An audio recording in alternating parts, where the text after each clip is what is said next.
Standard Time. Winter storm warning in effect from 7 p.m. Friday to 1 p.m. Eastern Standard Time Saturday. What? Heavy snow expected, with the potential for a light glaze of ice.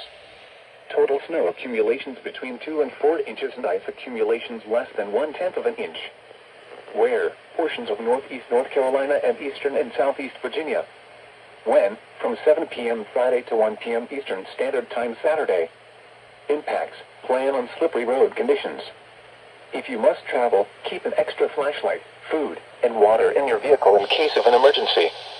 In North Carolina, go to http://travac.gov for road information. In Virginia, call 511 for road information.